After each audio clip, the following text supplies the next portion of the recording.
you there? You will notice that when the 10 Commandments were written, which was God's covenant with Israel, God wrote 2 copies. His copy and Israel's copy. His own copy is in heaven. Israel's copy was in that ark. You know, when you do business, you need to have your copy. So God had his copy. Israel's copy was in the ark. And on the strength of the words that were in that copy, God was bound to that nation.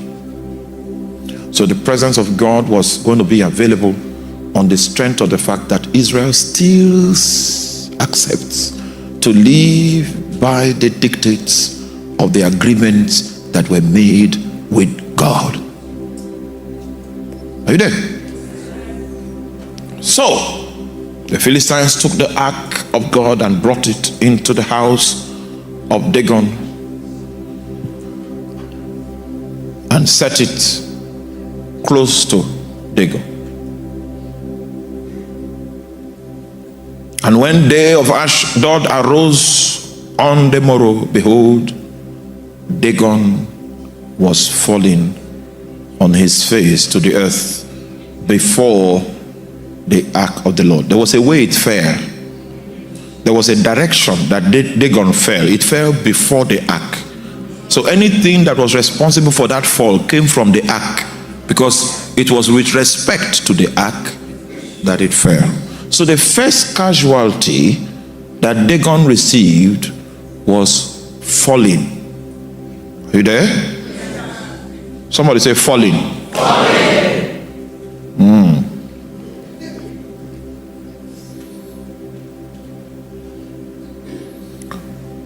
All right.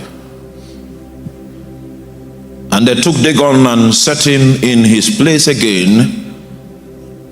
And when they arose early on the morrow, behold, Dagon was falling upon his face to the ground before the ark of the Lord, and the head of Dagon and both palms of his hands were cut off upon the threshold. Only the stump of Dagon was left upon him.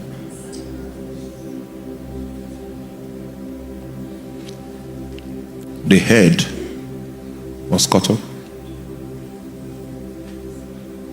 The palms, not the whole hand. Just can you imagine what your hand will be like?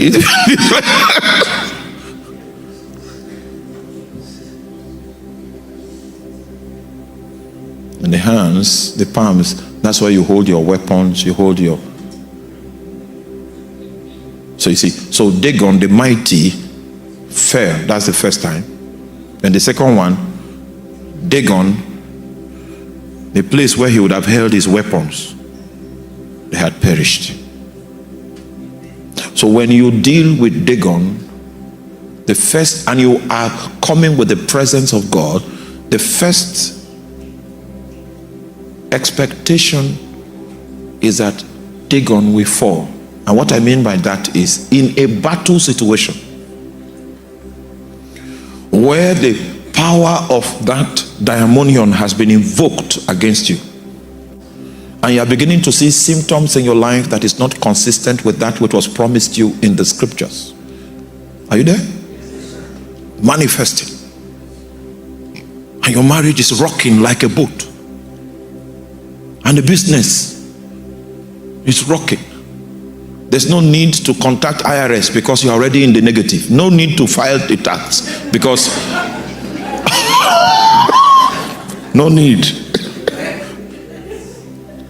And Dagon fights everything that is a support system.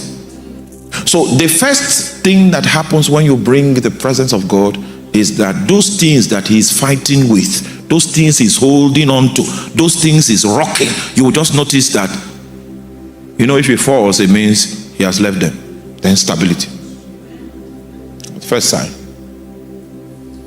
In order for Dagon not to have the confidence to come to you again, there's a permanent impact that the presence of God does to Dagon. The one that has to with the hands and what?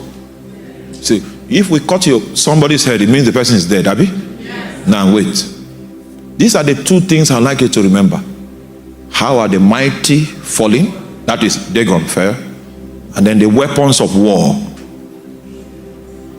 The human elements that are behind the support system that is fighting you. Those weapons of war can suffer loss because not just Dagon, not just the spirit, but the human beings that provide the priesthood that creates a ground for that war can be affected when the presence comes. And I have seen both. I have seen the mighty fall. I've also seen the weapons of war perish. I would have taken you further, but I want us to pray for 5 minutes. I would have taken you further to tell you about many other symptoms that are possible if we can bring the presence of God into the room. So when you fight, yesterday I told you about the first thing you fight with. It's called grace. Number 2, when you fight, make sure you are carrying the presence of God. I will need to take some time tomorrow to teach us about the presence of God and what it is that you need to do in order to carry that presence. When you fight, you must carry it with you. You don't fight dry, you don't fight flat. You fight under the aura of the presence. Sometimes you'll need to get saturated. That kind of drink we were drinking yesterday, you need to drink it before you fight. But Dagon must fall tonight.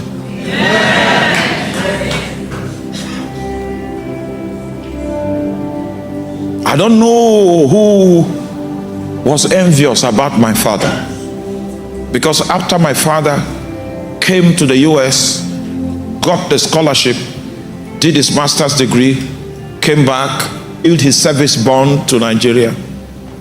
He used the privileges that he had in government, went from almost house to house those days to our village. Anyone that was smart, sharp, that was promising, he took him and brought them to our house. From our house, they went to school. We did not have any special treatment as children because there were times when we were 21. The only privileged man in a district of abject poverty. And if you walk into that location, you don't need a dictionary to tell you what poverty is, because everything you see there is poverty. It's a noun. Poverty, the noun. Noun form of poverty. People today have the education to raise their children because that man made a sacrifice. Who wants to kill that man?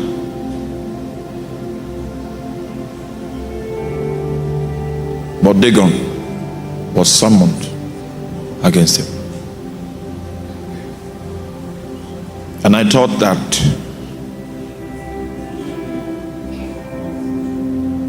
they will leave us out of the fight, but it was too late for us to decide. And Dagon will be dispatched. The moment you become 21 years old, you receive a visitation from Dagon. For our firstborn, it was schizophrenia. Second one, I don't know the medical name for that condition, where this leg becomes 2-3 times fatter than this leg. Don't know the name. For the third born, it was an undiagnosed medical condition. When he began to work a job that was well paying, they took his hair, nails, all samples to labs in London. They test came out clean. Meanwhile, the young man was dying. Dagon had risen.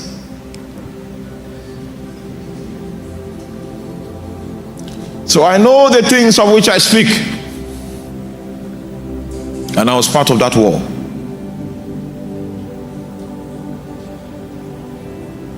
And I can tell you that Dagon cannot stand the presence of God. Oh my God.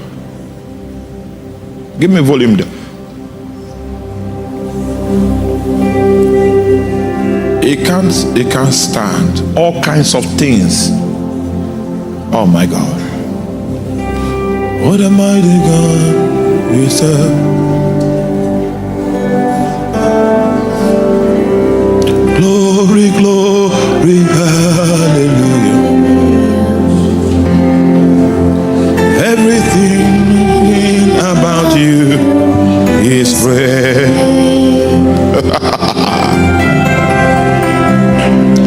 Demons tremble at your presence. Almighty God we serve. Glory, glory, hallelujah. Everything written about you is great. Demons tremble. Demons tremble at your presence. What a mighty God we serve. What a mighty God we serve.